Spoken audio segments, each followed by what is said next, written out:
ETF index mutual funds నేర్చుకుని stock మార్కెట్లో రాణించాలనుకుంటున్నారా? వెంటనే ఈ నెంబర్కి కాల్ చేయండి.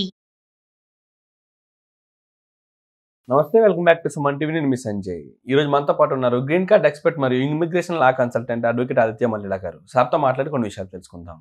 నమస్తే సార్. నమస్తే అండి. ట్రంప్ ప్రెసిడెంట్ పదవికి ఎక్కిన దగ్గర నుంచి ఏదో ఒక సమస్యలు మన ఇమిగ్రేషన్కి సంబంధించి ప్రతి ఒక్కరు కూడా గ్రీన్ కార్డుకి సంబంధించి గోల్డ్ కార్డ్ అని రకరకాల మార్పులు చేర్పులు అన్నీ చేయడం జరిగింది. ఇప్పుడున్న సిచ్యువేషన్లో ప్రతి ఒక్కరు కూడా గ్రీన్ కార్డు ఉన్నా సరే భయపడుతున్నారు. తర్వాత మా సిచ్యువేషన్ ఎలా ఉంటుంది, తర్వాత ఎలాంటి మార్పులు చేర్పులు తీసుకురాబోతున్నారన్న సిచ్యువేషన్లో ఉన్నారు. అసలు గ్రీన్ కార్డుకి అప్లై చేసిన వాళ్ళ పరిస్థితి ఏంటి, గ్రీన్ కార్డు వచ్చి సిటిజన్షిప్కి రెడీగా ఉన్న వాళ్ళ పరిస్థితి ఏంటంటారు? ట్రంప్ వచ్చాక అందరూ భయపడుతున్నారు అన్న విషయం నిజం. డెఫినెట్గా అందరూ భయపడుతున్నారు. బట్ ఎందుకు భయపడుతున్నారు అనేది ఎవరికి వాళ్ళకే అర్థం కావట్లేదు. సో ఇంకోటి ఏంటంటే, మీడియాలో ఏవైతే మనకి రన్ అవుతున్నాయో వాటిల్లో లీగాలిటీస్ ఏంటి అనేది చూసుకుంటాం కూడా చాలా ఇంపార్టెంట్. సో ఎందుకంటే ఒక పర్టికులర్ న్యూస్ అనేది బాగా ట్రెండ్ అయ్యి వైరల్ అవుతుంది అనుకోండి, పీపుల్ కూడా ఏమనుకుంటారంటే అదే నిజం అని నమ్ముతారు. అవును. సో ఎందుకంటే మోస్ట్ ఆఫ్ ద టైం మనం ఏంటంటే కోర్ట్ కేసెస్లో, లీగల్ కేసెస్లో కూడా చూసాం, ట్రయల్ బై మీడియా నడిచిపోతూ ఉంటుంది. అంటే అక్కడ వేరే సిచ్యువేషన్ ఉంటుంది, ఫ్యాక్ట్స్ వేరే ఉంటాయి, మీడియాలో ప్రొజెక్ట్ అయ్యి హైప్ అయిన దాన్ని బేస్ చేసుకొని పీపుల్ అందరు ఏం బిలీవ్ చేస్తూ ఉంటారు, అక్కడ ఏదో నడిచిపోతుంది. అసలు ఎందుకు భయపడాలి? ఫస్ట్ థింగ్, అసలు మనం మాట్లాడుకుంటే మనం కాంట్రిబ్యూటర్స్, నిజంగా మనం మాట్లాడుకుంటే కాంట్రిబ్యూటర్స్ అంటే ఆ కంట్రీ యొక్క ఎకానమీకి మనం కాంట్రిబ్యూట్ చేస్తున్నాం. మరి మనం ఎందుకు అసలు భయపడాలి? ట్రంప్ వస్తే మనకేంటి భయం, ఎవరు వస్తే మనకేంటి భయం? ప్రతిదానికి ప్రొసీజర్స్ ఉంటాయి. సరే, స్టూడెంట్స్ పరంగా చూస్తే వాళ్ళ స్టూడెంట్స్ కొన్ని ప్రొసీజర్స్ని వాళ్ళు మిస్యూజ్ చేస్తున్నారు కాబట్టి వాళ్ళు భయపడుతున్నారు. అలాగే ప్రొసీజర్స్ అనేవి ప్రతి దాంట్లో ఉంటాయి కదా, ప్రతి వీసాకి, ప్రతి ఫైలింగ్కి, నాన్ ఇమిగ్రెంట్ వీసాస్ అవనివ్వండి, ఇమిగ్రెంట్ వీసాస్ అవనివ్వండి, డెఫినెట్గా దాని ప్రొసీజర్స్ ఉంటాయి. ఏవైతే ప్రొసీజర్స్ని ఇంతకుముందు అబ్యూస్ చేశారో అవి అబ్యూస్మెంట్లో డిజిటలైజేషన్ పరంగా దొరకనంత వరకు ప్రీవియస్ రికార్డ్స్ ఏమి ఇబ్బంది ఉండవు. దొరికాక ఏమైంది, వాటి మీద ఫోకస్ చేసే అవకాశం ఉంటుంది.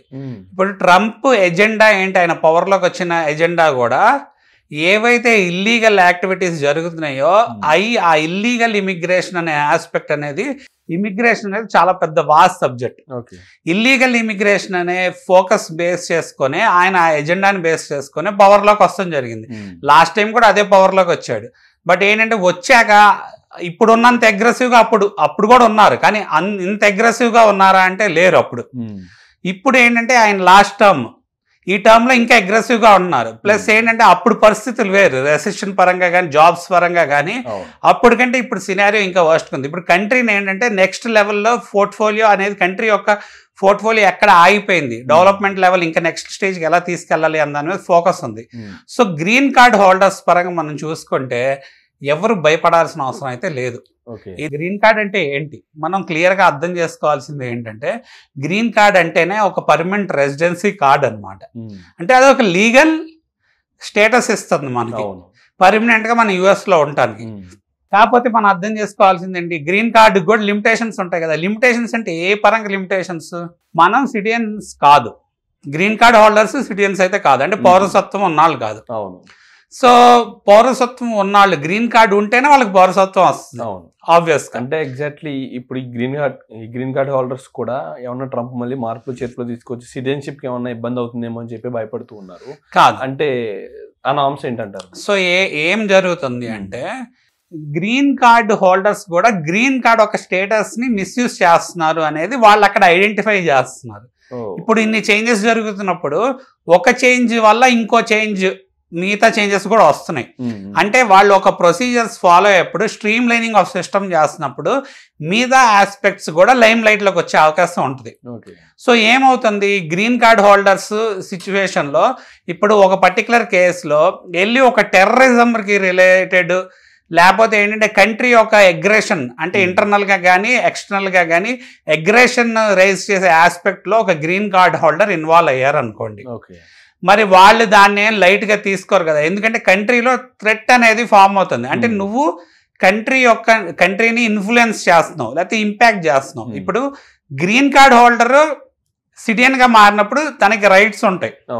సో అలానే మనకి యుఎస్ కాన్స్టిట్యూషన్ లో first amendment bill of rights పరంగా మనం చూసుకున్నా కాన్స్టిట్యూషనల్ ఫస్ట్ అమెండ్మెంట్ ఏంటి, ఇప్పుడు ఇక్కడైనా మనకి ఇండియాలో కూడా వాక్ స్వాతంత్రం అనేది ఉంటది, స్వేచ్ఛ ఉంటది.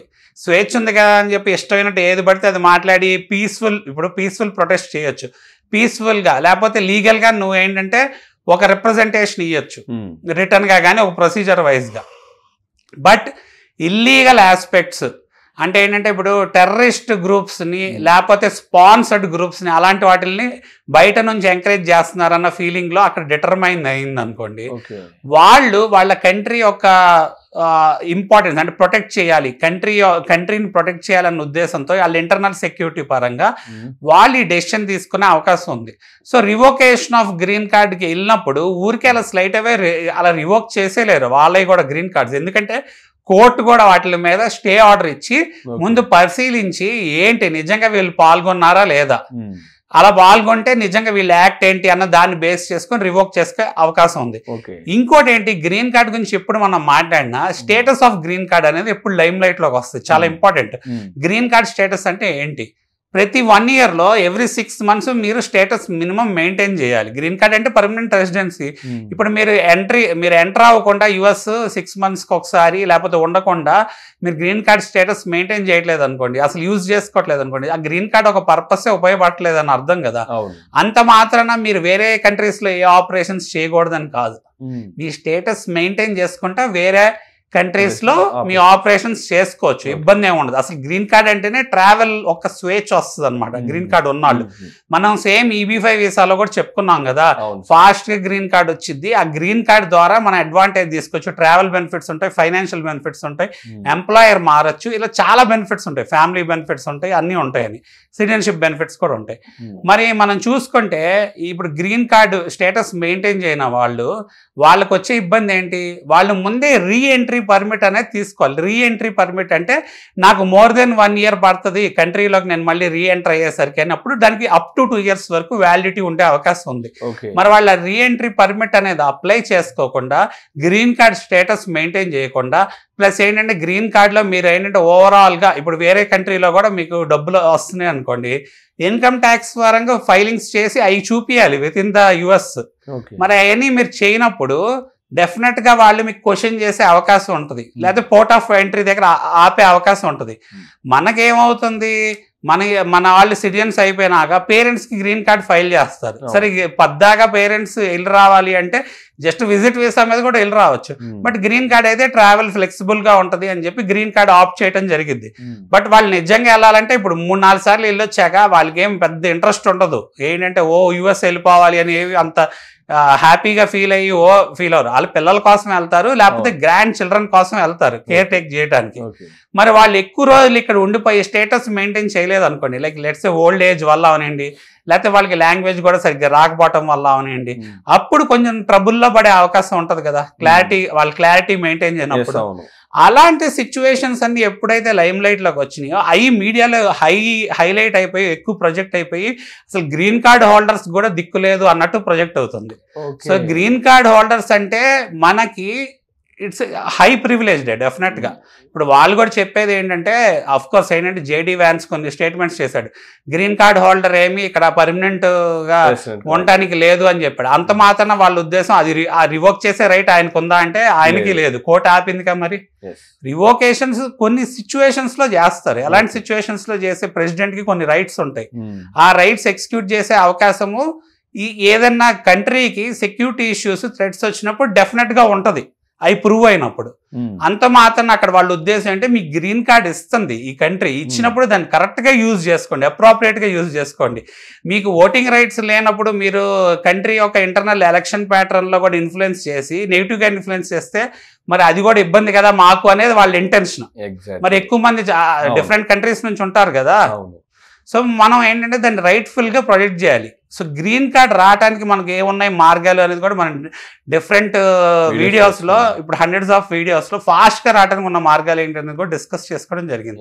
Thank you sir, thank you very much sir. And exactly ఈ గ్రీన్ కార్డ్ హోల్డర్స్ కూడా వాళ్ళకున్న నామ్స్ని రూల్స్ అండ్ రెగ్యులేషన్స్ పాటిస్తూ ఉంటే వాళ్ళ గ్రీన్ కార్డ్ రివోక్ అయ్యే అవకాశం లేదంట, డెఫినెట్ భయపడే అవకాశం లేదంట. Exactly, absolutely sir. Thank you sir. Thank you అండి.